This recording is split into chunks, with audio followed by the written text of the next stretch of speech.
Selamat malam Bang, perkenalkan namaku Sri Pasyagian dari Prodi S1 Informatika Angkatan 2023 dengan NIM 54. Pada kesempatan kali ini aku bakal menjelaskan yaitu praktikum yang ketujuh. Nah, pada praktikum kali ini kita diminta untuk membuat program sederhana untuk mengelola data mahasiswa, menyimpan data ke dalam file teks, menambah dan menghapus data, serta menampilkan statistik nilai rata-rata. Jadi, program ini tuh menggunakan konsep Object Oriented Programming atau OOP dengan kelas utama app dan kelas student untuk mewakili data mahasiswa. Eh, aku bakal membagikan codeku. Ini adalah code yang sudah dibuat.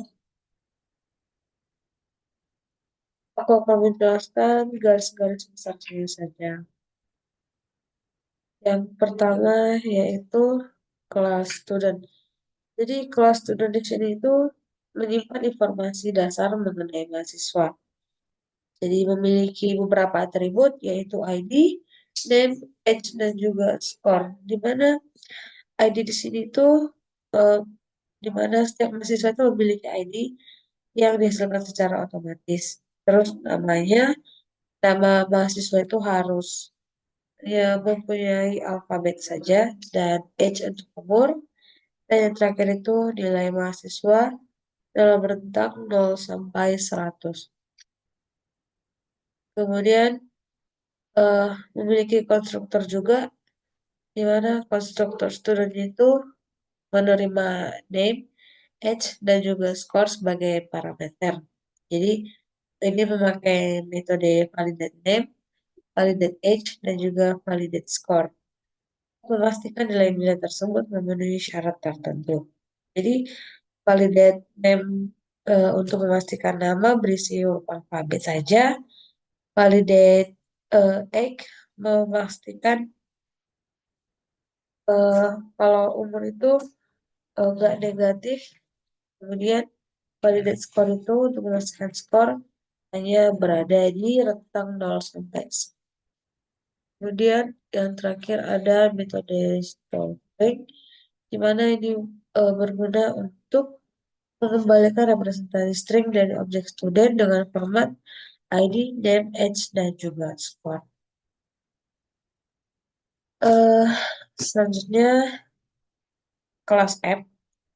Nah, kelas app di sini utamanya adalah berfungsi sebagai aplikasi. Jadi ada memiliki beberapa komponen, yaitu ada atribut kelas, metode main, metode display student list, metode display status, dan juga metode display menu, dan yang keenam ada metode handle student. Ini mempunyai 12 metode, jadi bakal menjelaskan dari mulai metode yang pertama yaitu eh, atribut kelasnya. Nah, atribut kelas di sini tuh students, di mana ArrayList mempunyai tugas untuk menyimpan objek student. Nah, yang kemudian ada file name, nama file teksnya itu student.txt yang kita pakai untuk menyimpan data mahasiswa. Kemudian ada metode main. Fungsi utamanya itu untuk mengelola jalannya program, mengecek apakah program dijalankan dengan argumen reset, yaitu untuk menghapus file. Yang kemudian ada memanggil metode init file untuk memastikan file student.txt itu tersedia. Kemudian membuat data mahasiswa dari file dalam metode load data from file. Kemudian menyediakan antarmuka pilihan bagi pengguna yang diulang hingga pengguna memilih opsi keluar. Selanjutnya, pada akhirnya data disimpan kembali ke file menggunakan save data to file. Yang keempat ada metode display student list. Nah, kalau metode yang ini tuh untuk menampilkan daftar mahasiswa dari array list student. Jadi kalau studennya itu kosong, yang ditampilkan itu pesan kalau nggak ada data mahasiswa. Nah, selanjutnya ada metode display stats. Nah, kalau yang ini tuh menghitung dan menampilkan nilai rata-rata atau average score dari semua mahasiswa yang ada dalam student. Kalau nggak ada mahasiswa, bakal menunjukkan kalau rata-ratanya itu bakal diatur ke nol. Selanjutnya metode display menu. Nah, kalau yang ini tuh memiliki tiga menu pilihan, yaitu yang ada satu, dua, dan X. Satunya itu untuk tambah data, dua untuk hapus data, dan yang X itu untuk keluar. Kemudian metode yang keenam itu metode handle at student. Nah, kalau yang ini tuh untuk mengelola proses penambahan data mahasiswa. Jadi kita diminta untuk menginput name, age, dan juga score. Jadi setelah dikonversi input age-nya menjadi integer dan skor menjadi double. Nah, kemudian kalau inputnya nggak valid, bakal diberikan pesan pada kesalahan dan penambahan data dibatalkan. Terus kalau valid, objek student ditambahkan ke studentnya. Terus yang selanjutnya yaitu yang ketujuh, metode handle delete student. Nah, sesuai namanya delete yaitu untuk mengelola penghapusan data. Mengelola penghapusan datanya itu data mahasiswa berdasarkan ID. Nah, di mana meminta ID dari pengguna, mencari mahasiswa dengan ID yang sesuai.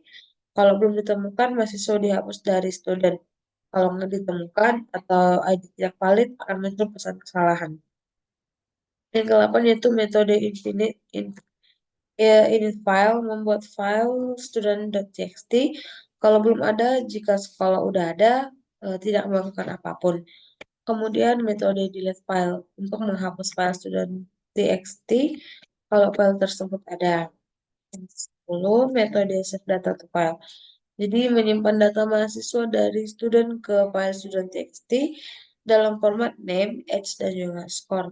Jadi kalau file yang dibuka dalam mau ditulis, setiap mahasiswa disimpan dalam satu baris sesuai format yang ditentukan. Kalau terjadi kesalahan saat menyimpan, program akan menampilkan pesan.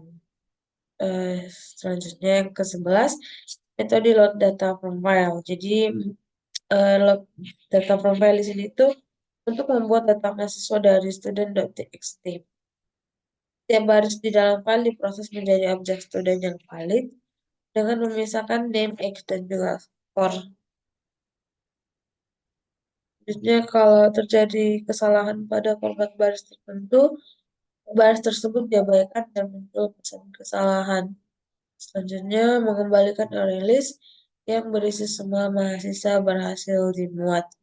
Yang terakhir yang ke-12 yaitu metode metode pseudo invariant. Jadi kita pakai untuk memperstring menjadi nilai double menggunakan format US. Pemisah desimal adalah titik. Nah, itu adalah penjelasan dari code-nya. Kemudian aku bakal menjalankan code ini.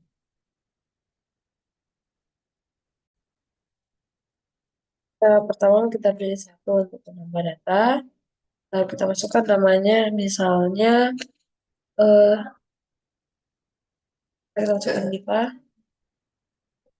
umur 19, skornya 100. Berhasil menambahkan data mahasiswa baru. Nah, di sini daftar mahasiswanya Diva 19, eh, nilai 100. Kemudian kita tambahkan misalnya Stasia, skornya 18, skornya 95. Nah, kemudian kita pilih hapus data. Lalu kita pilih nama Diva, umur 19.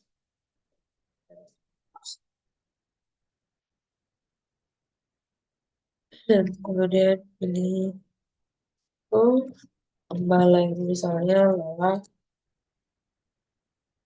skornya 19, skornya 99. Nah, sekarang rata-rata nilainya udah 99,75. Nah, kemudian kita coba masukkan namanya Jelita. Oh, pilih satu pembalita namanya Jelita, umurnya 19, orangnya misalnya 8. Nah, sekarang rata-ratanya udah 95,80. Nah, outputnya sudah sesuai dengan apa yang diminta di modul yang menandakan kalau code ini sudah benar. Demikian video ini saya perbuat, Bang. Apabila banyak kesalahan, saya mohon maaf. Terima kasih, Bang.